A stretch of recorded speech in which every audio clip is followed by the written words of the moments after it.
میں ذرا پیچھے سے لاؤں گا سورہ بقرہ کے اندر کہ اللہ سبحانہ و تعالیٰ نے کون کون سے موضوعات کو ذکر کیا ہے، اور اس میں 4 فضیلتیں ہیں، 5ویں فضیلت خود رمضان ہے۔ تو میں 5 فضیلتوں کے اوپر بات کروں گا کہ اصل میں یہ 4 فضیلتیں کون کون سی ہیں جو ہمیں بے حیثیت امت ملی ہیں، اور 5ویں فضیلت ہے رمضان،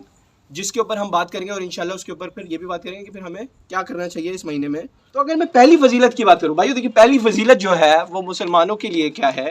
بے حیثیت انسان ہونا اپنے آپ میں فضیلت ہے، یعنی آدم علیہ السلام کی تخلیق ہونا، اس میں ہمیں تمام کریشن پہ اللہ تعالیٰ نے فضیلت دے دی،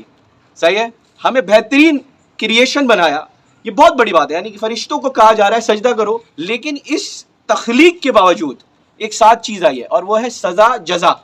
یعنی کہ جب آپ باقی کریشن یعنی کہ پہاڑوں سے آپ بہتر، آپ جانوروں سے بہتر، آپ تمام مخلوقات سے بہتر ہوئے، اس کے ساتھ اللہ تعالیٰ نے ایک چیز اور اٹیچ کر دی، اور وہ تھا سزا جزا،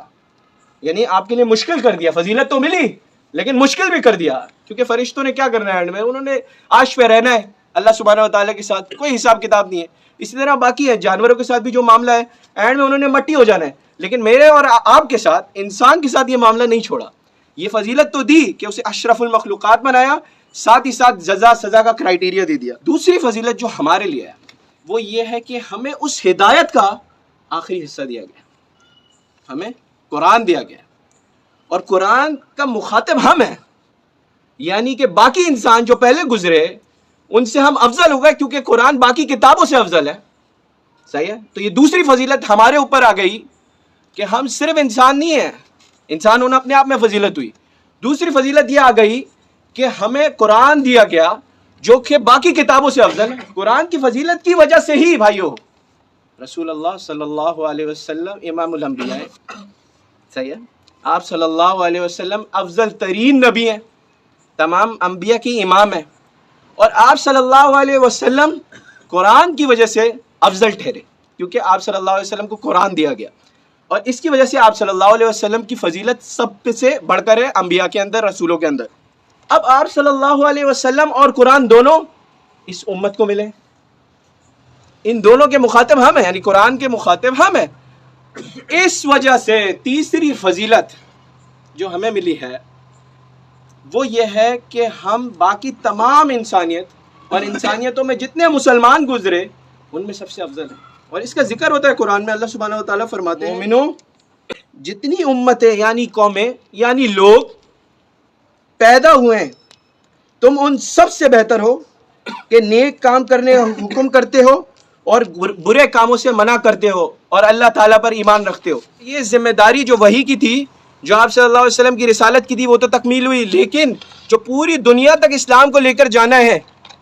افضلیت پہ تو سب خوش ہو رہے تھے، ذمہ داری آئی ہے کندھوں پہ، صحیح ہے؟ یہ ذمہ داری ٹرانسفر ہوئی ہے بحیثیت امت ہونے کی وجہ سے۔ تو اللہ سبحانہ تعالیٰ نے فرمایا، اور اسی طرح ہم نے تم کو امت معتدل بنایا ہے تاکہ تم لوگوں پر گواہ بنو، اور پیغمبر آخری الزماں صلی اللہ علیہ وسلم تم پر گواہ بنے، یعنی کہ ہم گواہ ٹھہرے ہیں کہ ہم پر رسالت پہنچی ہے، ہم پر آخری وحی پہنچی ہے، اور اب ہم نے آگے لوگوں تک پہنچانا ہے۔ اب 5ویں فضیلت وہ بھی قرآن کی وجہ سے ہے جو ہمیں مل رہی ہے، اور وہ ہے رمضان۔ اسی قرآن کی وجہ سے ایک مہینے کو چنا گیا ہے، اور وہ رمضان کا مہینہ، وہ خاص اسی لیے ہے کیونکہ اس میں قرآن نازل ہوا ہے۔ تو اس میں جو لوگ ہم نے کرنا ہے کیا ہے؟ وہ روزے رکھنے۔ اب روزے کا جو آبجیکٹو بیان کیا گیا وہ ہے تقوی، اور تقوی کیا ہے؟ اللہ سبحانہ و تعالیٰ نے جب فرمایا لعلکم تتقون، وہ جو قرآن کی آیت ہم نے پڑھی تھی کہ ہم نے تم پر روزے اس لیے فرض کیے ہیں تاکہ تم تقوی حاصل کرو۔ تو اب اگر تقوی کو ہم دیکھتے ہیں تو تقوی کے بارے میں صحابہ کے اقوال ہیں، جو اگر ہم کلیکٹ کر لیں جو سمری بنتی ہے وہ یہ ہے: اللہ کا خوف، قرآن پر عمل، اور دنیا سے جانے کی تیاری کرنا، یہ تقوی ہے۔ تو اگر ہم اس کو اپنے مائنڈ میں رکھیں، اور جب ہم روزے میں ہیں، ہم نے محرمات سے تو بچنا ہے، حرام سے تو بچنا ہے، ساتھ ساتھ اگر میرا روزہ میرا تقوی نہیں بڑھا رہا، میرے اندر اللہ سبحانہ و تعالیٰ کا خوف نہیں پیدا ہو رہا، اللہ سبحانہ و تعالیٰ کا ڈر پیدا نہیں ہو رہا، اسی طریقے سے میں آخرت سے لنک نہیں کر رہا، میری نیت آخرت سے لنک نہیں ہو رہی، میں آخرت میں جزا سزا کو نہیں دیکھ پا رہا، اور اس روزے کے ذریعے اللہ سبحانہ و تعالیٰ سے بہترین اجر کا مستحق ہونے کو فیل نہیں کر پا رہا، تو پھر یہ روزہ نہیں ہے۔ اس روزے کی جو حکمت ہے وہ پوری نہیں ہو رہی. آل تو روزہ تو ہو جائے گا آپ کا، لیکن جو اللہ سبحانہ تعالیٰ نے حکمت بیان کی ہے روزے کے عمل سے تقوی حاصل کرنا، وہ نہیں ہو پائے گا.